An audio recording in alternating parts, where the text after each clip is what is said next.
Hello everyone, मैं रेव सिंह आप सबका स्वागत करता हूं मार्गदर्शन शिक्षा केंद्र यूट्यूब चैनल पे। आशा है आप सब लोग ठीक होंगे, आप सब अपना ख्याल अच्छे से रख रहे होंगे। सर्दी पड़ रही है, अपना ख्याल रखिए, क्योंकि बहुत सारे एग्जाम जो है, बहुत सारी भर्तियां आने वाली हैं।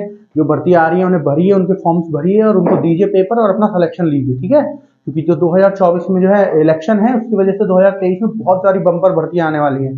तो तैयार रहिए, पढ़िए और इन भर्तियों के सारे जो है एग्जाम्स को भरिए, जो भी आपके फॉर्म आते हैं उनको भरिए और कोशिश करिए कि 2023 जब खत्म हो, मतलब 2024 जब शुरू हो, 1 जनवरी 2024 तक आपके हाथ में एक जॉब तो हो ही, ठीक है।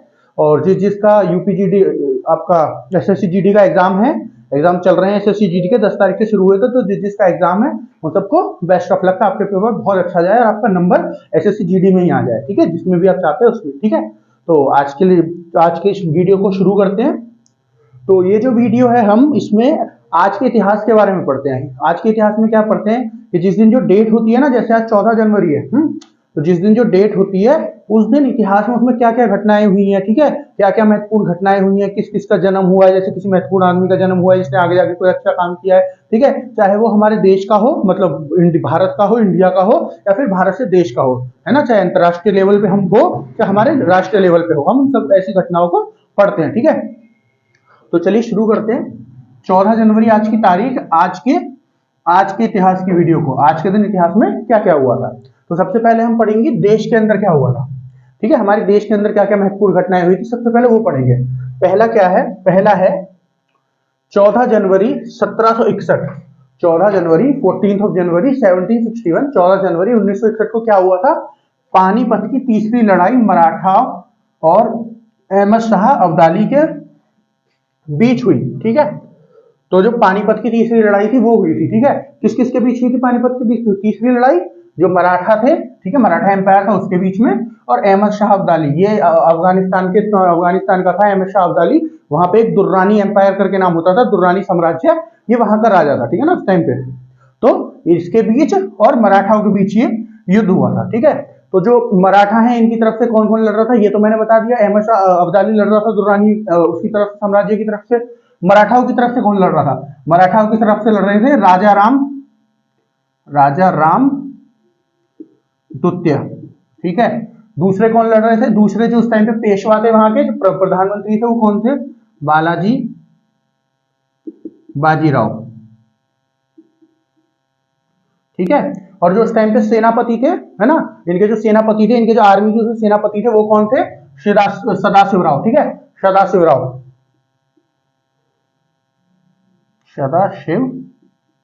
राव, है ना, सदाशिवराव भाऊ बोलते थे ना, भैया को भाव बोलते हैं जैसे मराठी में, उसी तरह सदाशिवराव भाऊ इनका पूरा नाम था, ठीक है। तो राजा कौन थे उस टाइम पे, छत्रपति कौन थे, छत्रपति थे उस टाइम पे मराठा साम्राज्य के राजा राम द्वितीय, है ना। पेशवा कौन थे, पेशवा थे बालाजी बाजीराव, और जो उनकी सेना थी उनके सेनापति कौन थे, सदाशिवराव जी, ठीक है, सदाशिवराव भाव, है ना। तो ये तीनों जो है मराठी जो सेना थी उसके नेतृत्व कर रहे थे, और जो दुर्रानी वाली सेना थी जो अफगानिस्तान से इस लड़ाई हुई थी उसका नेतृत्व कौन कर रहे थे, अहमद शाह अब्दाली, ठीक है। इन दोनों के बीच में ये युद्ध हुआ था, ठीक है। देखिए राजा राम द्वितीय के बारे में मैंने पहले भी अपनी आज के इतिहास की वीडियो में जिक्र किया है, ठीक है। मैंने आपको एक दिन पढ़ाया था, अभी 2-3 दिन पहले की बात है, शायद 12 जनवरी की थी वो, है ना, घटना के जो 1707 में औरंगजेब की मृत्यु के बाद 1707 में, है ना, जो साहू जी, छत्रपति साहू जी महाराज थे, वो जो है मराठा साम्राज्य के राजा छत्रपति बने थे या राजा बने थे, ठीक है। ये जब मैंने पढ़ाया था आपको तो मैंने उसमें आपको राजा राम द्वितीय के बारे में बताया था, है ना, पूरी आपको हिस्ट्री बताई थी। जब ये कौन थे, जो आपके 1717 में साहू जी छत्रपति साहू जी महाराज जो थे, ये जो है बने थे राजा यहाँ के। कैसे कैसे राजा बने थे मैंने आपको क्या बताया था, सबसे पहले मराठा साम्राज्य के छत्रपति या राजा कौन थे, छत्रपति शिवाजी महाराज जी, ठीक है। छत्रपति शिवाजी महाराज के बारे में तो आप सबने सुना होगा, उन्होंने मराठा एम्पायर जो बनाया था वो उन्होंने बनाया था, ठीक है, मराठा साम्राज्य उन्होंने बनाया था, सबसे पहले छत्रपति, सबसे पहले राजा वही है, ठीक है। उनके बाद उनके पुत्र बने, है ना, उनके पुत्र का क्या नाम था, संभाजी, उनके पुत्र का नाम था संभाजी, वो बने। उसके बाद कौन बने, उसके बाद जो है जो जब उनकी मृत्यु हो गई, जो शिवाजी छत्रपति शिवाजी महाराज के पुत्र थे उनकी मृत्यु हो गई ना, उनके बाद जो ये उनके बेटे थे साहू जी, ठीक है, सबसे बड़े बेटे थे, इनको औरंगजेब उठा के ले गया था जब ये 7 साल के थे, है ना। और जब इनको औरंगजेब उठा के ले गया तो फिर उसके बाद जो छत्रपति शिवाजी के छोटे बेटे थे उनका नाम क्या था, उनका नाम था राजा राम, वैसे नाम उनका राजा राम था, है ना, पर इसके बाद भी एक राजा राम हुए हैं तो इनको राजा राम प्रथम बोलते हैं, ठीक है। तो राजा राम प्रथम जो थे वो उनके पुत्र छोटे बेटे थे शिवाजी महाराज के, ठीक है, छत्रपति शिवाजी महाराज के छोटे बेटे थे, फिर ये राजा बने, ठीक है। क्योंकि जो बड़े बेटे थे उनकी मृत्यु हो गई, जो उनका बेटा था बड़े बेटे का साहू जी, ये भी आपके अंग्रेज की उनकी अंग्रेज नहीं सॉरी जो आपके मराठा जो आपका मुगल एम्पायर था, मुगल साम्राज्य था, औरंगजेब उसकी कैद में थे, ठीक है।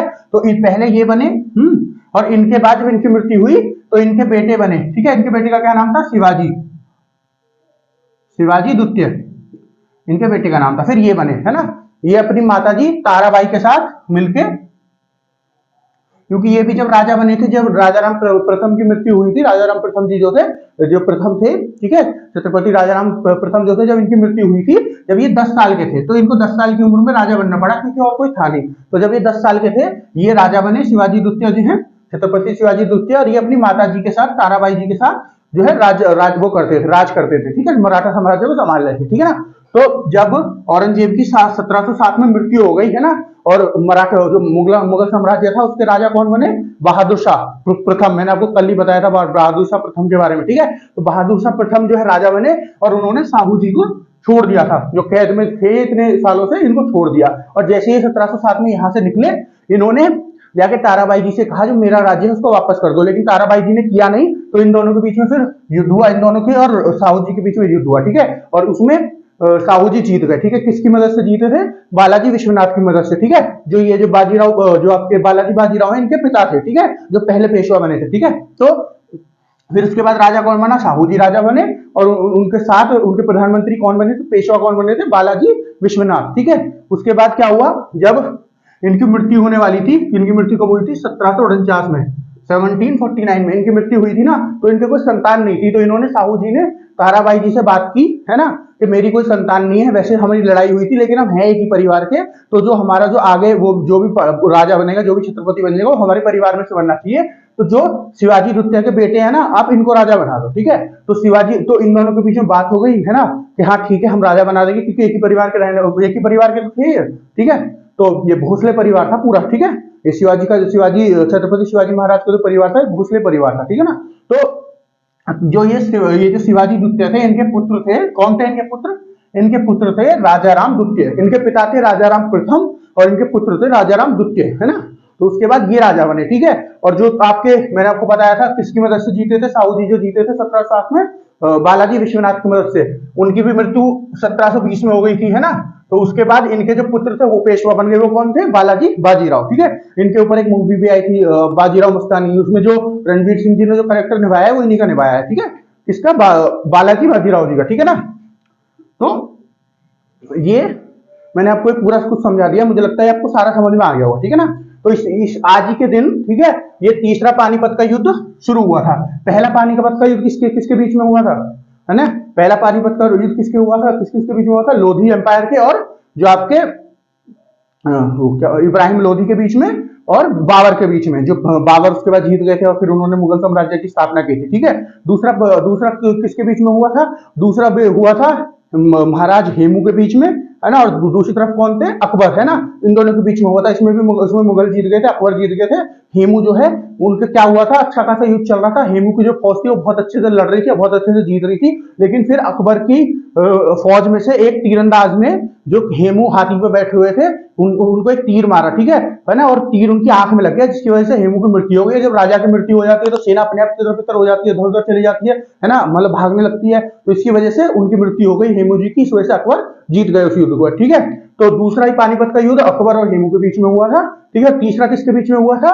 मराठा साम्राज्य के बीच में, और ये अब्दाली जो है, ये अहमद शाह अब्दाली, मतलब दुर्रानी साम्राज्य के बीच में, ठीक है ना। इसको जीता कौन था? इसको जीते थे अहमद शाह अब्दाली।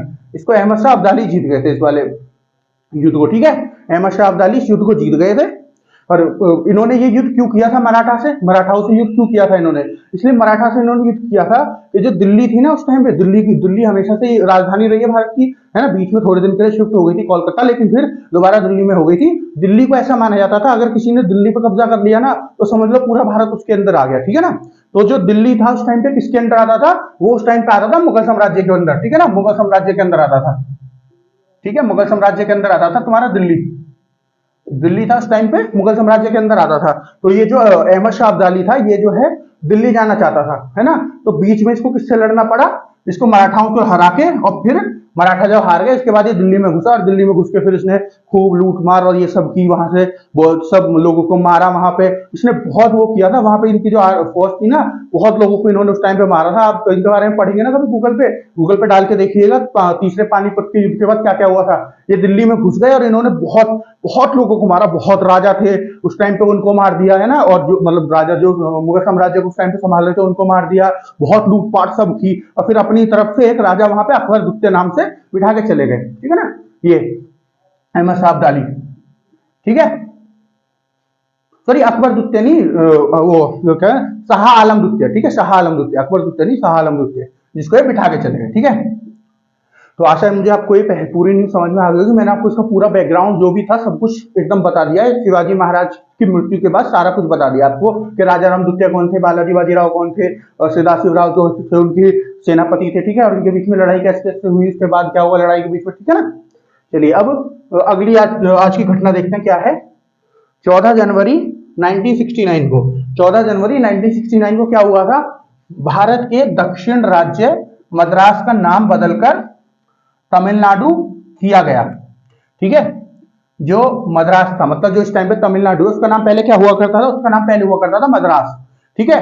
उसका नाम आज ही के दिन बदला गया था 14 जनवरी 1969 को, ठीक है। इसका नाम मद्रास से बदल के तमिलनाडु कर दिया गया था। तमिलनाडु आप सबने देखा है ना, इंडिया के साउथ में बिल्कुल पड़ता है। अगर मैं हल्का सा इंडिया का मैप बना दूं यहाँ पे, ये इंडिया का साउथ वाले एरिया का मैप है, तो यहाँ पे पड़ता है तमिलनाडु, ये है तमिलनाडु, ठीक है, ठीक है, समझ गया आप। तो इसका नाम पहले क्या हुआ करता था, इसका नाम पहले मद्रास हुआ करता था, ठीक है। उसका नाम मद्रास कैसे पड़ा था, है ना, मद्रास का बहुत पहले से नाम था। कैसे मद्रास उसका नाम पड़ा, उसका नाम मद्रास कैसे पड़ा कि ये जो पूरा इलाका था, क्योंकि यहाँ सारे में समुद्र है ना, तो यहाँ पे मछुआरे बहुत होते हैं। तो मछुआरे का एक जो सबसे बड़ा गांव हुआ करता था उस टाइम पे, है ना, इस इलाके में जो सबसे बड़ा गांव हुआ करता था मछुआरों का, उसका नाम क्या था, मद्रास पट्टनम था उसका नाम। क्या नाम था उसका, मद्रास पट्टनम, जिसको अंग्रेज, अगर आप हिस्ट्री में पढ़ोगे तो मसूरीपट्टनम बोला करते थे, ठीक है, क्योंकि अंग्रेजों पे ऐसी बहुत सारी चीजें इनके नाम ठीक से नहीं लिए गए, है ना। उसकी वजह से अब हम जो है उनके नाम अब भी हम उनके नाम गलत लेते हैं, पता नहीं क्यों गलत लेते हैं मेरे को नहीं समझ में आता, बट अंग्रेजों पे तो उन पे लिए नहीं जाते थे इसलिए वो गलत लेते थे।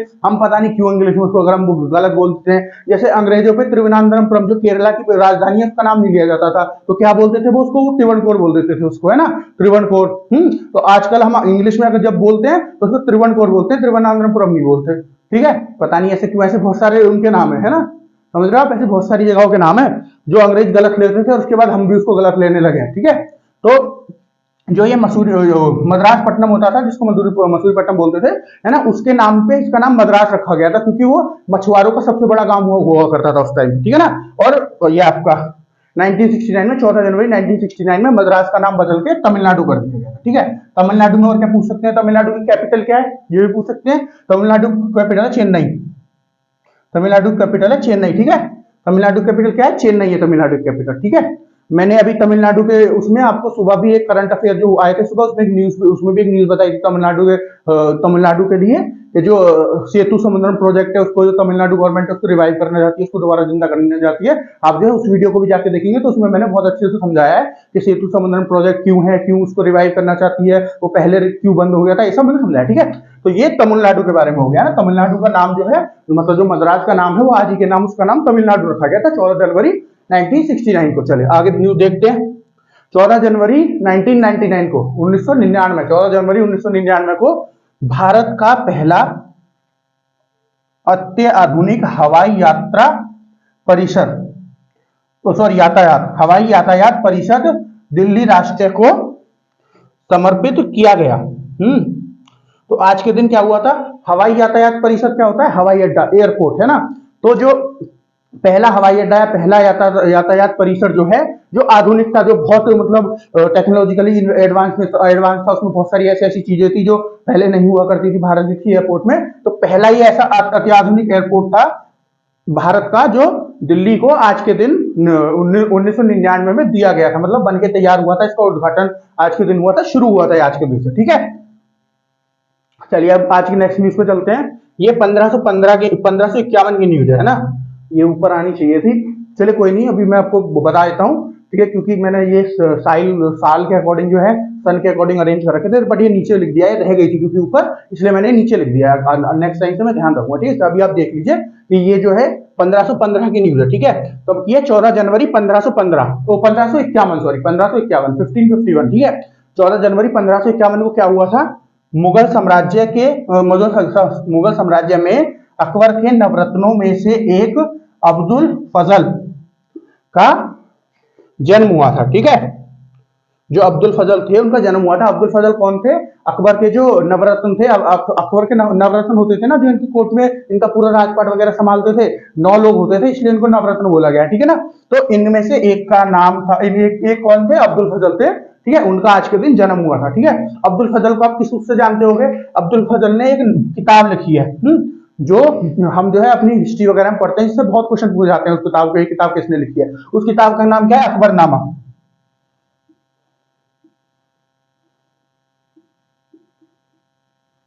अकबरनामा है ना। अकबरनामा जो किताब है किसने लिखी है, अकबरनामा किताब जो है अब्दुल फजल ने लिखी है। तो ये इन्होंने किताब लिखी है, तो इससे ये तो पता चलता है कि राइटर थे, लेखक थे, ठीक है।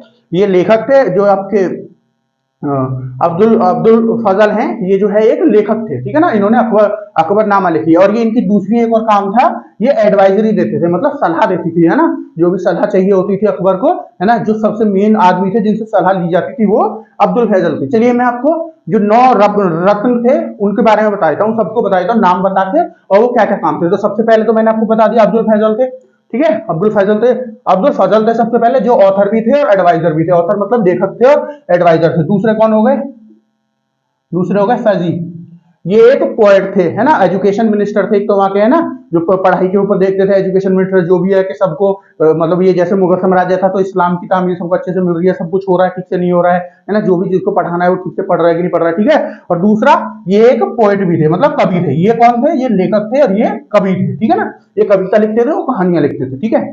तीसरा कौन हो गया आपका, तीसरा हो गया आपके तानसेन।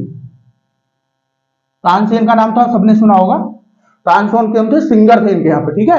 ये बहुत मधुर आवाज इनकी हुआ करती थी, बताया जाता है बहुत अच्छा गाना गाते थे, ठीक है। तानसेन थे ये, ठीक है। तीसरे इनके रत्न जो गाना गाते थे, इन्होंने बहुत सारे हिंदू हिंदू जो गाने होते हैं उनको आपका फारसी भाषा में कन्वर्ट किया, फारसी भाषा में लिखा है, ठीक है। क्योंकि जो मुगल साम्राज्य था उसकी भाषा फारसी थी ना, वो फारसी में ज्यादा बात करते थे, ठीक है। तो उसने उन्होंने ऐसी बहुत सारी किताबों को फारसी में लिखा, ठीक है। फिर चौथे कौन थे, चौथे आपके हो गए बीरबल। बीरबल के बारे में तो सबने सुना है, अकबर बीरबल की इतनी सारी कहानी आप लोगों ने सुनी होगी, इतनी सारी टीवी पे देखी होंगी। तो बीरबल थे चौथे, ठीक है। जो बीरबल थे ये कौन थे, ये फॉरेन मिनिस्टर थे उस टाइम पे, ठीक है। ये जो जैसे पूरा मुगल साम्राज्य हो गया, इसके बाहर भी और जो राज्य थे उनसे जो भी काम करना होता है, जैसे इस टाइम पे हमारे फॉरेन मिनिस्टर कौन है, विदेश मंत्री कौन है, इस टाइम पे हमारे विदेश मंत्री है डॉक्टर एस जयशंकर, ठीक है। वही है ना हमारे जो आपके विदेश मंत्री ऐसे इनके विदेश मंत्री कौन थे, बीरबल, है ना। फिर उसके बाद पांचवे कौन है आपके, टोडरमल। टोडरमल ये कौन थे, टोडरमल जी थे फाइनेंस मिनिस्टर, जो पूरे जो भी खर्चा क्या हो रहा है और पूरे पैसे का जो ख्याल रखते थे वो कौन रखते थे, वो रखते थे टोडरमल जी, ठीक है। 5वें नंबर पे है टोडरमल, ठीक है।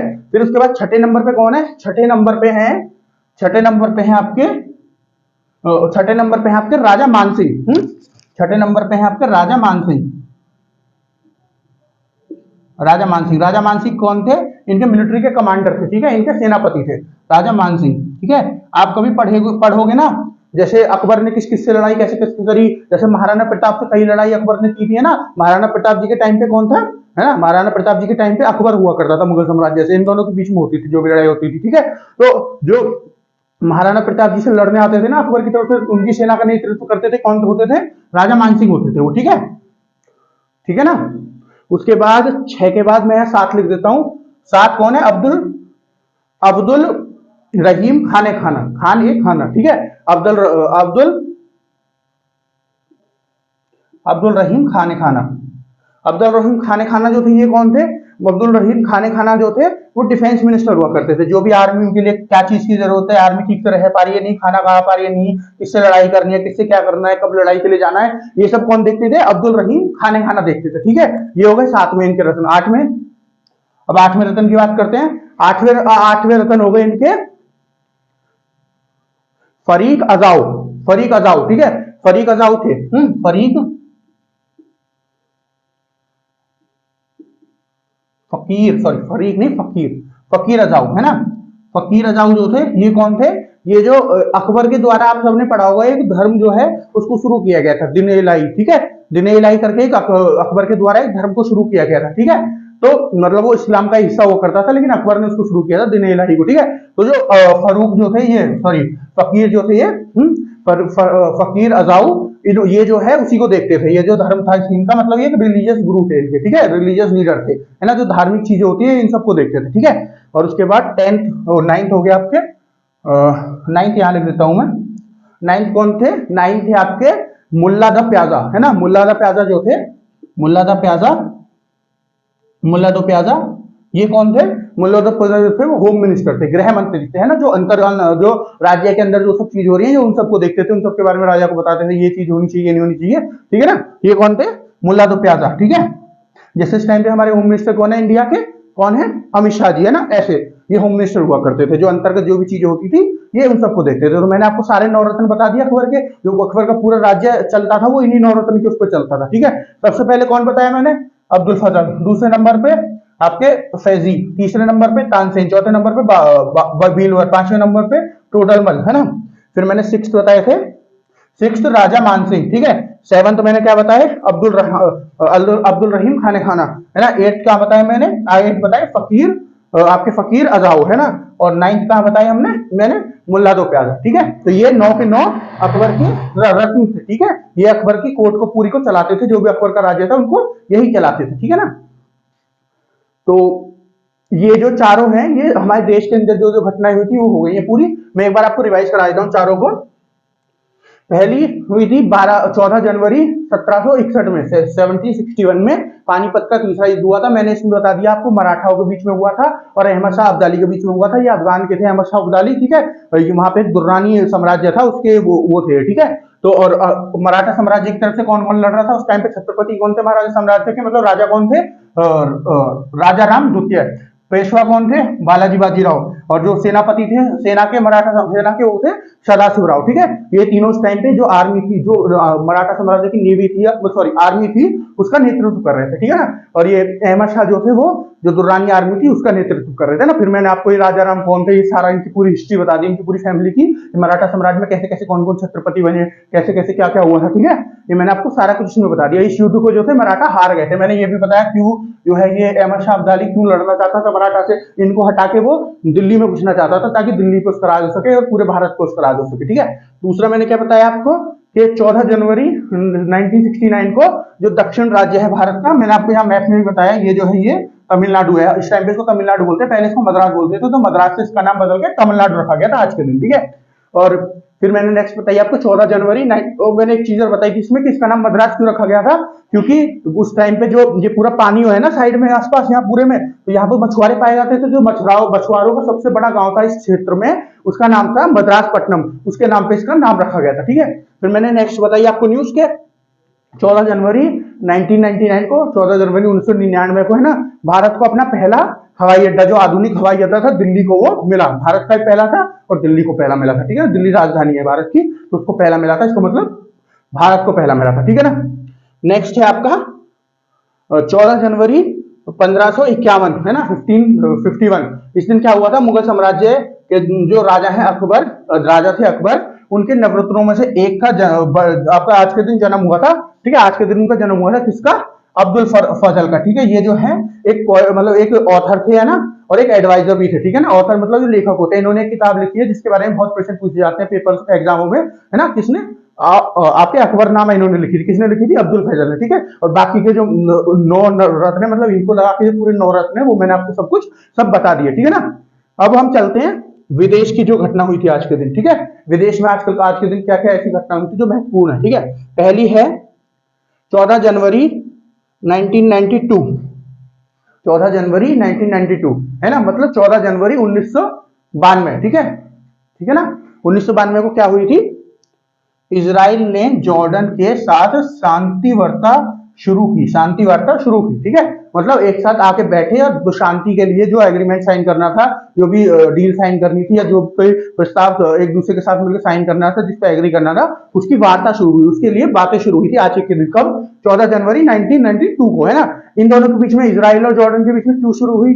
मेन पॉइंट तो ये है, ठीक है, क्योंकि जब से इसराइल बना था ना, जब से ही जितनी भी वहां आसपास मुस्लिम कंट्री है, क्योंकि इसराइल जो है, जितनी भी वहां कंट्री है वो आसपास सब मुस्लिम कंट्री है। एक तरफ इसराइल के आपका मेडिटेरियन सी आ जाता है, मेडिटेरियन जो समुद्र वो आ जाता है पानी मतलब, और दूसरी साइड जितनी भी कंट्री है सब मुस्लिम कंट्री है। तो ये सब इसराइल को पसंद नहीं करते। क्यों? क्योंकि जो इसराइल बसा था ना, इससे पहले इस जगह पे मुस्लिम का एक देश हुआ करता था, पैलेस्तीन नाम से, ठीक है, पैलेस्टाइन नाम से, है ना। तो इसराइल जो है वहीं पे बसाया था इन लोगों ने, ठीक है, जो ज्यूइश हुआ करते थे, ठीक है, इन लोगों ने यहाँ पे आके बसाया था, है ना, उनको हटा के। इस वजह से जो मुस्लिम, जो आसपास के जितने भी लोग थे, जिसको अरब अरब कहते हैं, ठीक है, अरब लोग जो थे जितने भी, वो सब इनसे नफरत करते थे। तो जैसे ही इसराइल बसा ना, तो ऐसे ही 1948 में इसराइल बसा था, 1948 में ही इन्होंने युद्ध शुरू कर दिया, जितनी भी आसपास की इसराइल के साथ कंट्री थी, और इसराइल जो है इनसे ये युद्ध जीत गया था, ठीक है। 1948 के वाला नया नया बना था, फिर भी जीत गया, तो समझ सकते हो कितना ताकतवर है। और इनके पास और भी कई बार लड़ाई हुई है। ये सब जो जितने भी अरब मुल्क थे, सब मिलकर एक साथ इस पर हमला करते थे इसराइल पे, इसराइल फिर भी हर बार जीत जाता है, ठीक है ना। तो ये जो लड़ाई चलती आ रही थी 1948 से, ठीक है, 1948 से, इसको खत्म करने के लिए जॉर्डन और इसराइल ने बातचीत शुरू करी कि हम लोग जो है आपस में खत्म कर लेते हैं, क्योंकि जो और सारी कंट्री है वो तो फिर भी थोड़ी दूर दूर है ना, पर जो जॉर्डन है ये बिल्कुल किनारे पे, मतलब दोनों की बॉर्डर जो है, दोनों एक दूसरे के पड़ोसी है, ठीक है। तो इसलिए इन लोगों ने आपस में जो है वो अपनी जो शांति बनी रहे आपस में, इसलिए ये जो डील थी, ये जो एग्रीमेंट था, ये साइन करने के लिए बातें शुरू करी थी, टेबल पे बैठ गए थे, ठीक है। और मैं आपको और बताऊं, अभी 2020 में एक एग्रीमेंट साइन हुआ इसराइल के बीच में और यूएई के बीच में, है ना। यूएई है ना, यूनाइटेड अरब एमिरेट, है ना, उसके बीच में ये एक देश है, और दूसरा बहरीन नाम का एक देश है, वो भी अरब जो है, ये खाड़ी इलाका जो यहीं पे पड़ता है। उन्होंने इसराइल के साथ एक 2020 में एक डील साइन करी है, एक अकॉर्ड साइन किया है, जिसका नाम क्या है? Abraham accord. उसके बारे में भी मैं आपको बताऊंगा, ठीक है, जब कभी टाइम मिलेगा, ठीक है।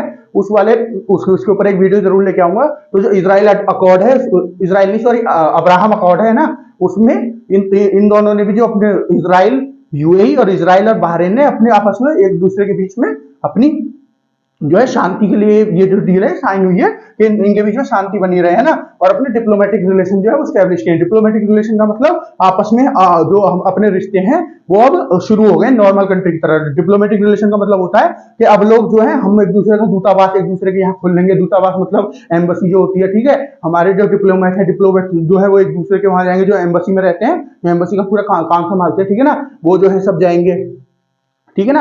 और जो है ट्रेड आपस में एक दूसरे के बीच में हमारा शुरू हो जाएगा, बिजनेस वगैरह शुरू हो जाएंगे, लोग जा सकते हैं, है ना, घूमने वगैरह जा सकते हैं। इस सब के लिए ये सब जो है, इसके लिए एक अकॉर्ड साइन हुआ है, जो आपका अब्राहम अकॉर्ड हुआ है। और ये जो शांति डील साइन हुई थी ना 1992 में, इसमें भी जो है, जो डिप्लोमेटिक रिलेशन है वही इन्होंने एक दूसरे के साथ स्टेब्लिश किए थे। उसी के बाद पीस जो है, शांति जो है, उसी के बाद आई, ठीक है ना। अब नेक्स्ट चलते हैं, आपकी आज की लास्ट घटना पे चलते हैं। आज की जो लास्ट घटना है 14 जनवरी 2007 को आंतरिक